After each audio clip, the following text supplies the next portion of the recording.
matin, on va rechercher la présence du Seigneur. Je voudrais rechanter ce cantique avec un esprit disposé ce matin. Crée en moi un cœur pur, Seigneur, et un esprit bien disposé. Nous sommes 51, verset 12. Laisse-moi que ce matin, que mon cœur soit disposé. C'est vrai qu'on a des soucis, c'est vrai qu'on a des tracas, c'est vrai qu'on passe par des pleurs aujourd'hui. Mais comptons sur Dieu. Dieu, ce matin, il est là au milieu de nous. Il veut nous visiter, il veut nous bénir, il veut relever ce qui est faible, il veut fortifier ce qu'il a besoin de sa grâce. On chante encore ce petit cœur ensemble, allez, chantez-le.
C'est la louange. Dieu, il exige de la prière. Et ce matin, nous sommes venus adorer celui qui nous a aimés. Celui qui s'est dérangé encore de son ciel de gloire pour nous bénir. Il me passe dans les rangs et je vous assure que je le fais. Béni soit Dieu. Encore un petit cœur. Allez, laissez proclame la gloire du ressuscité. Et après, je rentre au rang. Allez.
Psaume 122 nous dit, je suis dans la joie lorsque je viens dans la maison de l'Éternel. Je suis dans la joie. Ça, c'est pour chacun d'entre nous. Mais c'est dans la joie ce matin. Nous chantons pour celui qui nous a aimés. Nous chantons pour celui qui nous a pardonnés. Nous chantons pour celui qui nous a sauvés. Que son Seigneur soit béni. et glorifié. Amen. Amen. Allez, je rentre dans le programme. Donc, j'ai dit à la jeunesse que vous chantez avec moi ce matin. Alors, toute la jeunesse, venez chanter avec moi. Je vais le ministère.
Honnêtement, Seigneur, c'est dans mon cœur, il faut qu'il chante.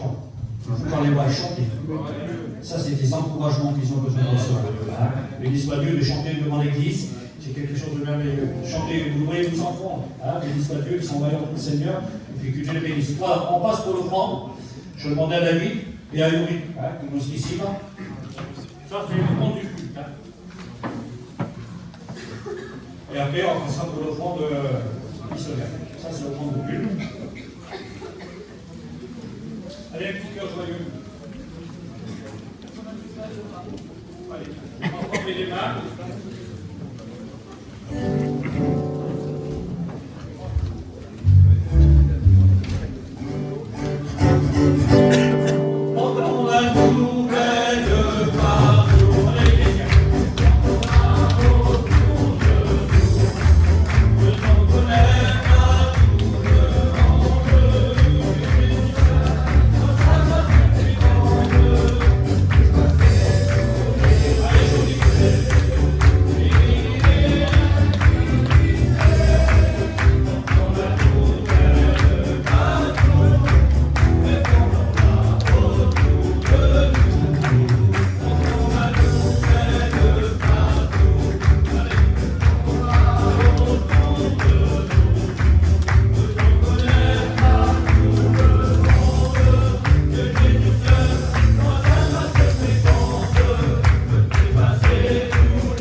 sûr, de la part du Seigneur. Et ce n'est pas le moment de délaisser la marche. Au contraire, on doit, Seigneur, forcer notre marche, fortifier notre marche avec le Seigneur. Encore un petit peu de temps, j'espère. Celui qui va venir demain. Frères et sœurs, ça vaut le coup de suivre. Je veux que tu suives jusqu'au bout, Seigneur. C'est pas au mieux, c'est jusqu'au bout, Seigneur. Là que cette promesse. Béni soit-tu. Je crois que la parole de Dieu est bon. On va chanter le dernier cantique. Il est pas tard, il est 10h25, un peu plus. Et après ça, on écoutera la bonne parole du Seigneur. Donc, un petit cahier, ça s'appelle Preston. Ah, avec sa compagne. Alors, une fois, je suis. Voilà, donc le grand missionnaire, vous avez donné 335 €. Béni soit Dieu. Voilà, l'écoute le dernier cantique. Après cela, l'écoute la parole. Que Dieu le bénisse.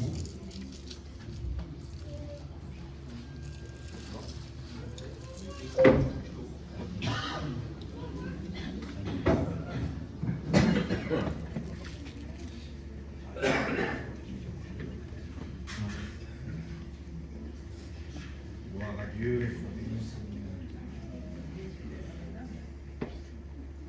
Amen.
Gloire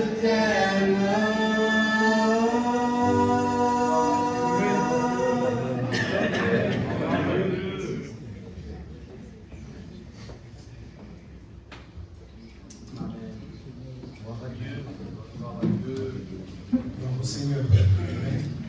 Elle est bonne la présence de Dieu. Elle est bonne le Saint-Esprit dans la présence de Dieu. Amen. Il est content. Écoutez ces beaux chants qui disposent nos cœurs. Je bénis Dieu pour le cantique que ce foyer vient de chanter.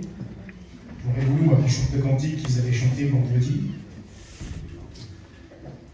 C'est un petit peu le thème du message que je vais vous partager ce matin. Mais merci Seigneur pour ce merveilleux cantique. Dieu nous rappelle que c'est Dieu qui nous a choisis, c'est Dieu qui nous a qualifiés. Sans lui, on n'est rien, et avec lui, on peut tout. Amen. C'est la vérité qu'on vit dans un monde compliqué, on vit dans des moments difficiles, et souvent une fois, on sait vraiment des fois plus où se tourner, quoi faire.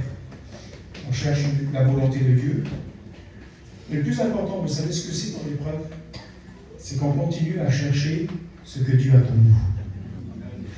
Il y en a qui voient l'épreuve comme une défaite. Il y en a qui voient une épreuve comme quelque chose où alors on va en ressortir diminué. Alors que l'épreuve, elle forme pour en faire ressortir la meilleure qualité. Vous prenez un bijou et vous le faites faire chez un orfèvre. Au départ, c'est une pierre qui est sortie de la terre, un morceau d'or, mais qui est travaillé, qui passe par beaucoup d'épreuves, par le feu, avant de devenir quelque chose de beau. Ben, c'est ce que Dieu fait avec chacun d'entre nous. On ne comprend pas les comment et les pourquoi de telle épreuve, Seigneur. Mais Dieu sait ce qu'il fait. Amen. Il y a quelques temps en arrière, il y a à peu près une quinzaine de jours, une dizaine de jours, je crois que ça fait une quinzaine de jours que je suis arrivé, 10 jours, je ne sais plus trop bien. Et la semaine avant d'arriver ici, j'étais chez moi. Je vais vous expliquer l'expérience et ça va être le message de ce matin. Je ne suis pas un visionnaire, je ne suis pas un garçon qui vit dans les nuages, j'ai bien les pieds sous la terre. Et j'ai vécu une belle expérience il y a quelques jours en arrière et je vais vous la partager ce matin. C'est la deuxième fois que ça m'arrive, depuis 25 ans maintenant que je sens le Seigneur. C'est la deuxième fois que ça m'arrive. Il y a quelques jours en arrière, une quinzaine de jours à peu près, j'ai écouté mon nom m'appeler dans mon sommeil et je me suis réveillé. J'ai regardé à côté de moi, ma compagne, et puis elle dormait, c'était pas elle qui m'appelait. Et j'ai compris que Dieu est en train de me dire quelque chose. Et le Seigneur m'a dit, Néhémie, chapitre 2, et verset 17. C'était précis quand même. Et j'ai vu, Seigneur, je connais cette histoire. Et je l'ai vu. Et Néhémie va parler au peuple. Et Néhémie va dire ça. Je n'avais pas dit ça. Je vais mettre les lunettes. Je reconnais.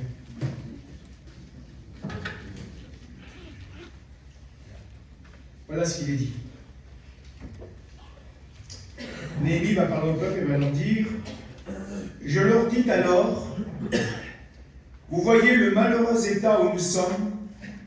Jérusalem est détruite et ses portes sont consumées par le feu. Et Néhémie va fortifier ses frères en leur disant: venez, rebâtissons la muraille de Jérusalem et nous ne serons plus dans l'opprobre. Et je leur racontai comment la bonne main de mon Dieu avait été sur moi et de quelles paroles le roi m'avait adressé.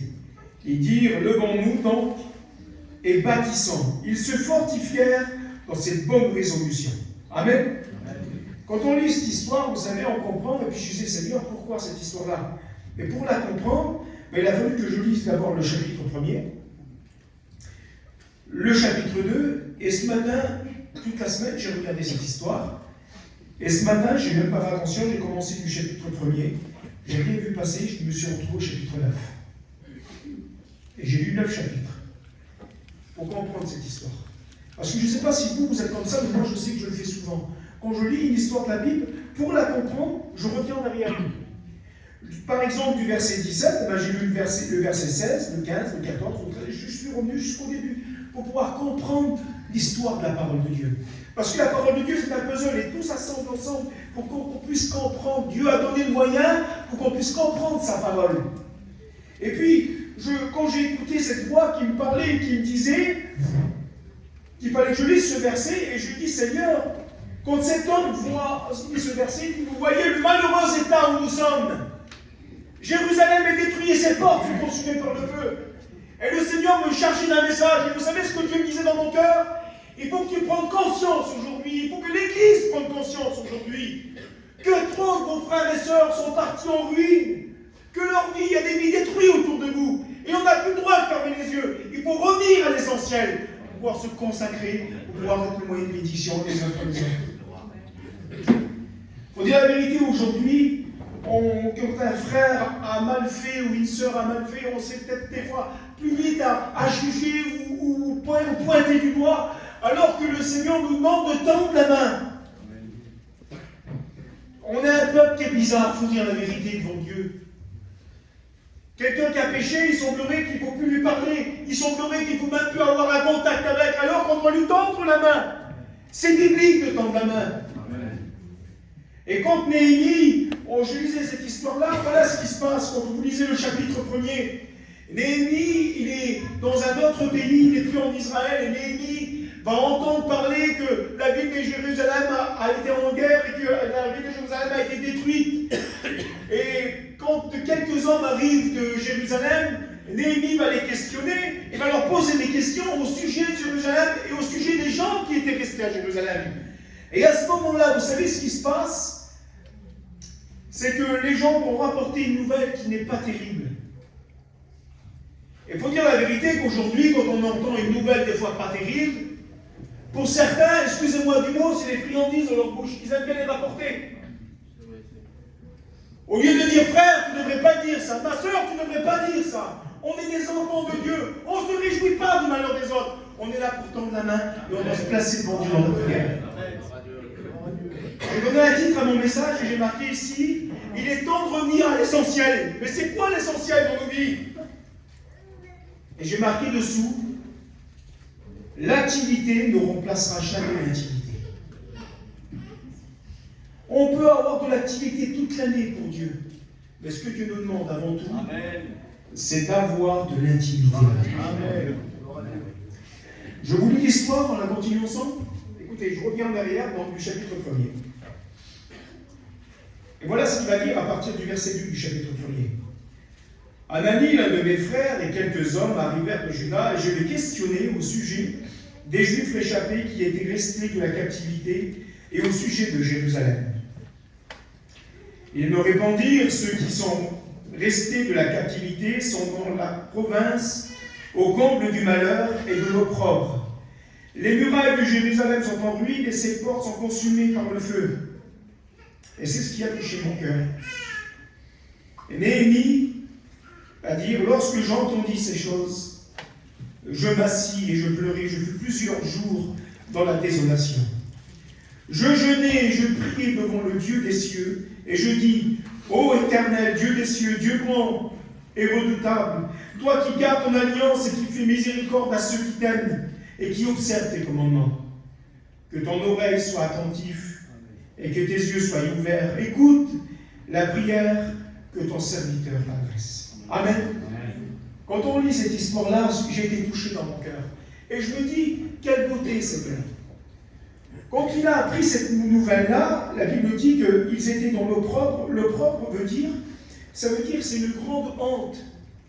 S'ils étaient au comble du malheur, ils avaient tout perdu, ils n'avaient plus rien, ils étaient dans la honte la plus grande qu'il peut y avoir dans un pays. Eux, ils l'avaient. Ils avaient honte, ils étaient dans l'opprobre, une grande honte, un déshonneur pour eux, parce qu'ils n'avaient pas su garder ce que l'Éternel leur avait donné.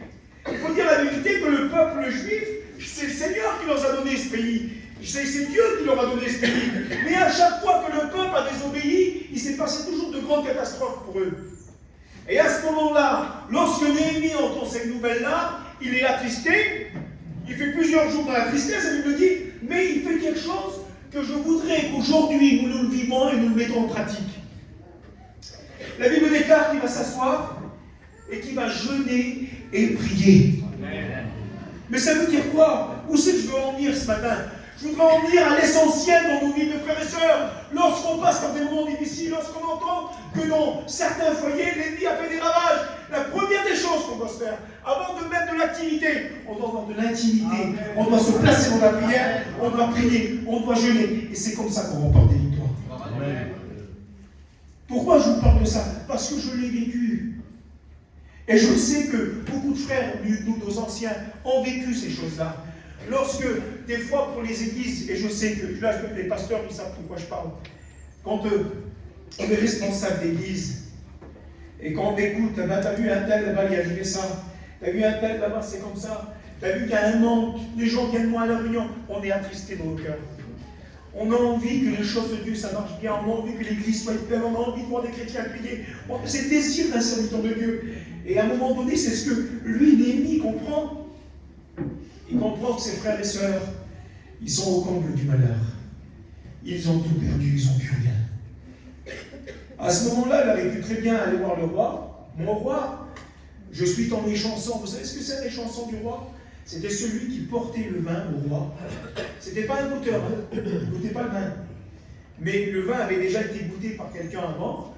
Le bon vin était servi dans les plus belles coupes. Et lui devait prendre la coupe, les chansons, et lui apporter au roi. Mais il n'avait pas le droit de paraître devant le roi avec un visage défait. Il fallait qu'il ait toujours un bon visage. Et quand il paraissait devant le roi, il lui apportait le vin. Et le jour où il apporte le vin, le roi voit quelque chose qu'il n'a pas l'habitude de voir sur lui. Il est attristé. Néhémie est attristé. Et le roi va lui dire, mais comment se fait que tu es attristé comme ça? Tu n'es pas malade pourtant. Ça peut être un chagrin de cœur. Et là, il voit l'opportunité de parler au roi. Il aurait pu très bien dire au roi, écoute, roi, la ville de Jérusalem, là-bas où on a les sépulcres de mes pères, a été détruite et les portes sont consumées par le feu. Est-ce que tu me permets de retourner pour la construire? Il aurait pu faire ça et partir tout de suite, se mettre à la construction. Non, non. Avant de construire, vous avez vu ce qu'il a fait? Il s'est mis dans la prière et dans le jeûne. Je vous le dis en vérité, vous voulez réussir dans vos vies? Et c'est là que ça commence. C'est la prière. C'est le jeûne, c'est la mise à part. Seigneur, mon aide d'amour. Combien ce sera important qu'on revienne, Seigneur, aux bases. Amen. On a vécu quelque chose l'autre jour à l'église à Grenoble, je vous en fais part. Notre ancien, Jackie, le responsable de l'église, le plus ancien de l'église, le vendredi, il a fait quelque chose que ça faisait des années qu'il n'avait pas fait. Le jeudi, le jour de la réunion de prière. Il a fait chanter que 2 cantiques. Il a lu 3 versets, mais sans prêcher, juste lire 3 versets. Et là, il a laissé 1h15 de prière. On a eu une réunion exceptionnelle, ça fait des années qu'on n'a pas vu ça. On n'arrivait que faire arrêter les chrétiens de prier. Tellement j'étais là. Et le Seigneur m'a fait comprendre quelque chose. Il est temps de revenir à l'essentiel. Aujourd'hui, les messages, on les a. Ah, mes frères. Les étudiants, ils sortent en première année, ils prêchent. Moi, je vous ouvre mon cœur, les anciens. Ah, je vais trahir un secret. Mais craignez-vous pas, les étudiants. Les étudiants, maintenant, ils sortent de la première année d'études. Moi, il m'a fallu 10 ans. Je crois que ça fait 10 ans que je suis prédicateur pour prêcher comme eux qui viennent de sortir de la première année. J'ai dit, Seigneur, quelle connaissance de la parole qu'ils ont. Quelle facilité de parler. Ils ne tremblent pas, ils ne bégayent pas, ça part tout seul. Je disais, pas possible. Mais béni soit Dieu. La connaissance, on l'a. La doctrine, on l'a. On est un groupe dans le monde. Nous, le Vie Lumière, on a quasiment la meilleure doctrine. On l'applique, on est là. On a des bons messagers. On a des orateurs exceptionnels dans la mission. Mais ça ne remplacera jamais l'intimité avec eux. Amen. La connaissance, on l'a, mais est-ce qu'on la met en pratique, la connaissance? Les messages, des fois, on les écoute, ils sont un plus beaux que les autres. Ça percute nos cœurs, ça nous fait du bien. Mais quand on sort de la réunion, logiquement, ça devrait produire quelque chose. Amen. Parce que la bénédiction, c'est quoi? C'est pas une larme qui coule sur mon visage. C'est quoi la bénédiction? Parce que j'ai tremblé, j'ai parlé en langue, mais c'est pas ça la bénédiction. La bénédiction, c'est quand la parole de Dieu elle percute mon cœur et qu'elle me donne à changer. Amen. Quand je sors de la réunion, j'ai des nouveaux désirs. J'ai des nouveaux désirs de faire quelque chose pour Dieu. J'ai envie encore plus de lui plaire. J'ai envie de me débarrasser des choses qui me tiennent parce que je veux lui plaire au Seigneur. C'est ça la bénédiction. Et à ce moment-là, Néhémie a compris l'essentiel qu'il faut qu'aujourd'hui nous comprenions. Il faut que, avant d'avoir de l'activité, il faut de l'intimité avec Dieu. Il faut passer du temps dans la prière, dans la louange. Je vous explique ce témoignage. Il y a un chrétien qui m'a expliqué ce témoignage-là. Je lui pose la question, il y a quelques années en arrière, par un chrétien. J'ai alors ta tournée d'été, comment ça s'est passé? Tu t'es régalé? C'est un garçon qui venait de revenir au Seigneur. Ça faisait 1 an et demi qu'il était revenu au Seigneur. Il avait resté des années rétrogrades. Et il me dit, je vais te dire quelque chose. J'ai passé à côté de mon aiguille. Mais j'ai pourtant, tu es engagé dans le courant, tu es engagé dans la buvette, tu es engagé à chanter et à jouer de la guitare. Je comprends pas, explique-moi. Elle me dit, Nico, j'ai tellement fait de l'activité que j'ai oublié l'intimité. Il dit, quand je prenais mes 2 heures par jour à lire la parole de Dieu et à prier chez moi, ça me faisait du bien. Et il dit, là, je suis parti en mission, je voulais tellement avoir d'activité que j'ai oublié l'intimité, mon chat. Il avait tellement mis l'accent là-dessus, de vouloir avoir d'activité, tout faire dans la mission, tout gérer. Et puis d'un seul coup, il s'est aperçu de quelque chose qu'il avait passé à côté de l'essentiel. Écoutez-moi, frères et sœurs, je le répète, je l'ai prêché l'année dernière. J'ai eu grâce, Seigneur, c'est la 3e année que je fais le premier culte de l'année. Ça fait 3 années consécutives. L'année dernière, le Seigneur m'avait donné un message pour démarrer l'année. Le message était celui-ci. On peut mieux faire. Amen. Dieu ne demandera jamais d'en faire plus, mais Dieu nous demandera de le faire mieux. Amen. C'est pas l'importance d'avoir plein d'activités. Si j'ai plein d'activités, que je vais 10 fois à la réunion dans la semaine, je promets les gens dans le mois. Si je prêche 5 fois par semaine, c'est déjà beau. Mais si je n'ai pas mon moment mis à part avec Dieu chez moi, si je n'ai pas ce moment d'intimité où je peux lui parler, si je n'ai pas ce moment de jeûne et prière dans la semaine, mais qu'est-ce que je vais être? Ça va être qu'un semblant ma vie alors. Frères et sœurs, il est temps de revenir à l'essentiel. En vérité, il est temps de revenir. Ce que Dieu attend de nous, c'est pas qu'on ait plein d'activités, que tu sois de partout, c'est pas ce que Dieu demande de toi. Pourquoi je vous explique ça? Parce que moi, je l'ai vécu quand je me suis assis le 31 décembre. J'étais là avec ma compagne, on s'est assis dans le petit chalet pour moi, et il était minuit, moins 10. Et je vais passer ces dernières 10 minutes dans la prière. Et je commence à prier, et à prier, à prier. Puis je dis, Seigneur, je veux faire ci. Et Seigneur, je veux faire ça. L'activité. Seigneur, je vais partir là-bas. Seigneur, je vais pas consacrer à la mission. Et Seigneur me dit, non. C'est pas ce que je t'ai demandé. Ah, j'étais étonné, Seigneur. Et dans mon cœur, ça se passait. Seigneur me disait, je ne te demande pas d'en faire plus. Mais je te demande de mieux le faire. Continue à faire ce que tu fais, mais fais le mieux, applique-toi mieux. Il y a l'importance de s'appliquer, mes frères et sœurs, dans les choses qu'on fait pour Dieu. On est capable, vous savez, d'être des garçons ou des sœurs quelqu'un qui, quand il fait bien les choses, on appelle ça, c'est minutieux. Quelqu'un qui s'applique à faire quelque chose. On est capable de faire les choses pour nous, Seigneur, exceptionnel. Quand un serviteur de Dieu ou un chrétien ne part plus en mission parce qu'il a du travail par-dessus la tête, vous croyez que c'est Dieu qui lui donne son travail à ce moment-là? Quand on est privé de partir en mission, qu'on ne fait qu'une réunion par semaine tellement qu'on est épuisé par le travail, mais comment ça se fait ça alors? Vous croyez qu'il n'y a pas à ce moment-là qu'il ne faut pas prendre un petit peu des résolutions, de faire un petit peu comme Néhémie, s'asseoir, pleurer sous nos vies, regarder si mon vie a du cœur pour le Seigneur, et avant de commencer l'activité, on doit avoir d'intimité. Et c'est ce que Néhémie fait à ce moment-là. Il est en train de se placer devant Dieu pour savoir comment faire. Quelqu'un qui construit une maison, il ne va pas au magasin, il achète tout, puis il arrive et je vais construire ma maison. Sans avoir fait au moins un plan auparavant. Sans avoir décidé quelle dimension est de sa maison. Sans avoir décidé comment il veut faire les fondements. Parce que je vous dis en vérité, aujourd'hui, on ne peut pas bâtir n'importe comment une maison. Parce que dans quelques temps, on se retrouve avec le toit sur la tête. Vous êtes d'accord avec ça? Eh bien, dans une vie spirituelle avec le Seigneur, c'est exactement la même chose. Cet homme-là, il a vu que ses frères étaient dans l'opprobre, ils étaient au malheur, ils n'avaient plus rien, ils étaient à la rue. Mais qu'est-ce qu'il faut faire, Néhémie? Et Néhémie pourrait nous répondre ce matin.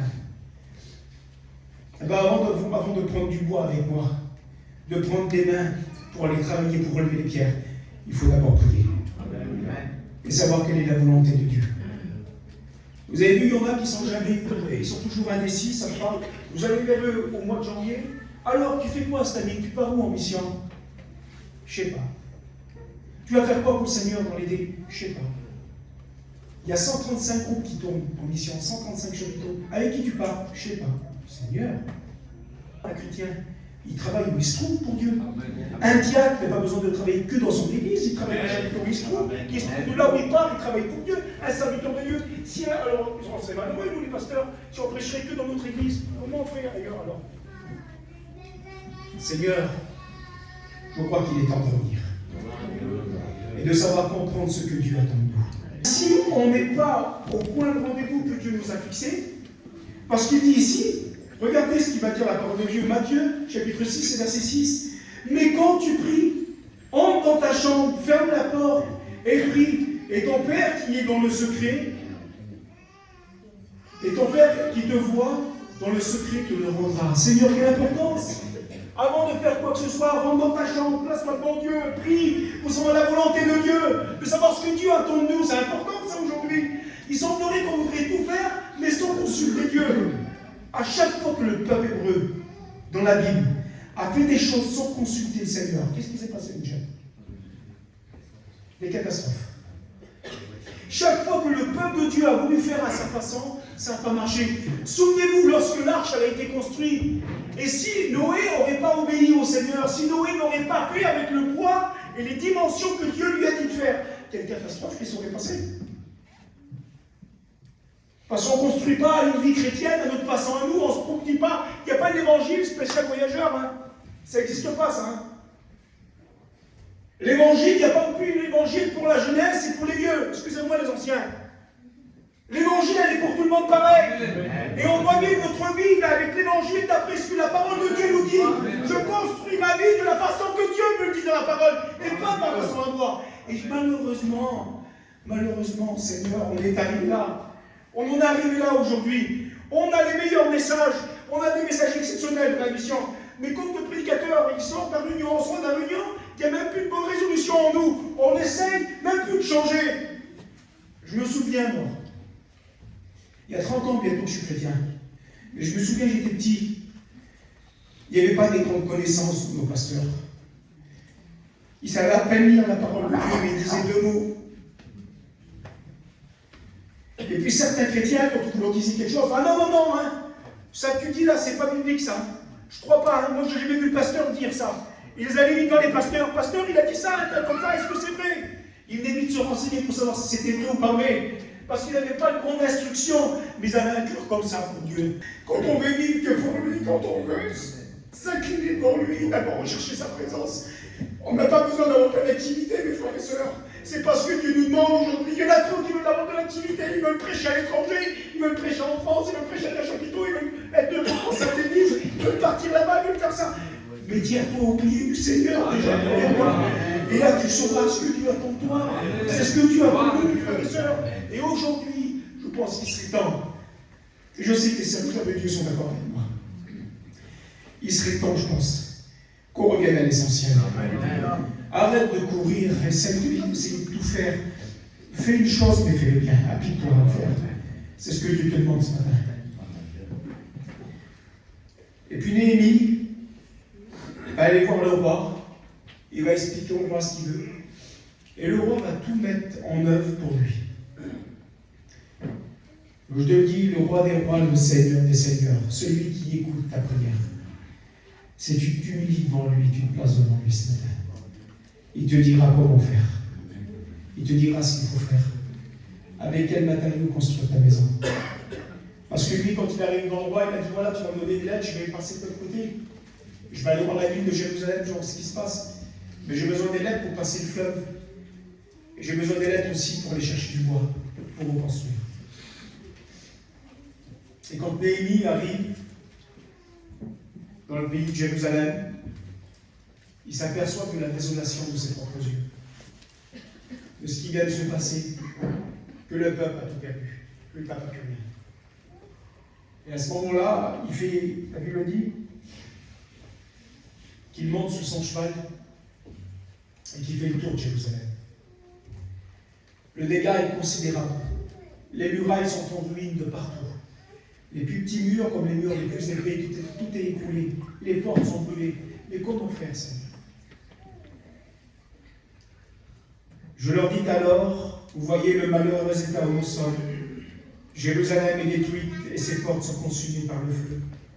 Venez, rebâtissons la muraille de Jérusalem et nous ne serons plus dans l'opprobre. Quelle beauté, Seigneur. Il ne va pas leur dire, allez, hein, le Seigneur est avec vous, allez reconstruire. Non. Alors, il s'inclut dans le programme. Il se met avec ses frères. Je vais passer du temps dans la prière, je vais jeûner. Les copains, voilà ce que ça veut dire. Je me suis placé devant Dieu. Je connais la volonté du Seigneur. Je vous donne un coup de main, on va reconstruire la muraille. Et c'est ensemble qu'on va la reconstruire. La Bible déclare que chacun était dispersé, travaillait, puis la muraille, elle prenait forme. Et à un moment donné, les ennemis vont venir, encore une fois, pour les empêcher de reconstruire. Et combien de fois l'ennemi est venu vers toi et il t'a dit, ça sert à rien tout ce que tu fais. Regarde, tu n'as même pas fini d'achever ton mur d'un côté qui se détruit de l'autre. Et ça, c'est nos vies qu'on vit tous les jours, ça. On essaie de construire des choses avec Dieu, puis des fois, après, dans le foyer, ça ne va pas avec les enfants. Et quand les enfants, ça va mieux, après, c'est dans la santé que ça ne va pas. Et puis quand la santé, ça ne va pas, c'est dans les problèmes financiers que ça ne va pas. Et puis on essaie de prendre ça, et puis ça ne va pas. Seigneur Jésus. Mais qu'est-ce qu'il faut faire alors? Il faut continuer à avancer. Qu'importe le combat, qu'importe ce qui t'arrive, il faut que tu continues d'avancer. Parce que le meilleur est devant nous, en vérité. Le meilleur n'est pas devant nous, mes frères. On attend le retour, nous. Alors je me disais l'autre jour, même si je vivrais jusqu'à 100 ans sur la terre, 120 ans, allez, 120 ans. Mais comparé à l'éternité, ça n'est du tout. Parce que c'est l'éternité bientôt qui va s'ouvrir devant nous. C'est bientôt qu'on va rentrer chez nous, qu'on va revoir nos bien-aimés, c'est bientôt qu'on rentre chez nous. C'est bientôt, là, sous la terre, on n'est que de passage, c'est pas chez nous ici. Chez nous, c'est le ciel. Mais pour acquérir le ciel, il faut qu'à partir d'aujourd'hui, je prenne des bonnes résolutions. Il faut que je aide mes frères et sœurs à construire. Il faut qu'ensemble, nous construisons la muraille. La Bible dit que chacun est dispersé sur la muraille. Et ça, vous lirez dans le chapitre 4. Si ma mémoire est bonne. Mais le chapitre 4. Quand vous lisez le chapitre 4, il dit, Néhémie, à un moment donné, vous voyez, mes frères, qu'on est dispersés sur la muraille et que l'ennemi est autour de nous. Il dit, quand vous entendrez le son du clairon, quand vous entendrez la trompette sonner, vous allez tous vous réunir à la même endroit. Comme ça, il y en a qui construiront la muraille et d'autres qui les garderont avec des armes. Ben c'est ça, Seigneur, lorsque on prie pour nos frères et sœurs, c'est ce qu'on fait. Pendant qu'eux, ils essaient de rebâtir ce que l'ennemi a détruit. Si nous, on se met autour d'eux avec les armes de la prière et qu'on intercède devant Dieu en disant, Seigneur, aide-les, Seigneur, bénis-les, Seigneur, relève-les, Seigneur, interviens. Vous voyez que tu ne bénis pas comme ça. Et c'est comme ça que la muraille, il nous dit qu'en 52 jours, la muraille de Jérusalem fut reconstruite.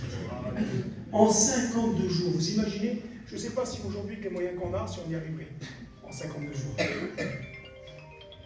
Mais le peuple avait pris ce travail à cœur. Le peuple voulait obéir. Parce qu'ils en avaient marre d'être dans l'opprobre.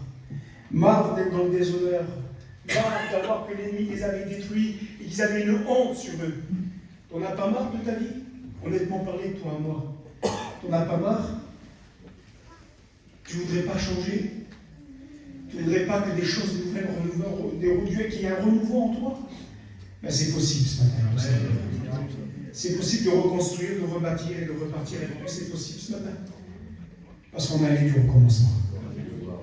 On a celui qui tend la main. Et je vais vous lire ce dernier verset, je vais arrêter là, on va laisser la place à la prière. Il y a d'autres versets à vous lire, mais je m'arrête sur celui-là. Éphésiens chapitre 6 et verset 18 va dire: faites en tout temps par l'Esprit toutes sortes de prières et de supplications. Veillez à cela avec une entière persévérance et priez pour tous les saints. Les saints, c'est nous les chrétiens.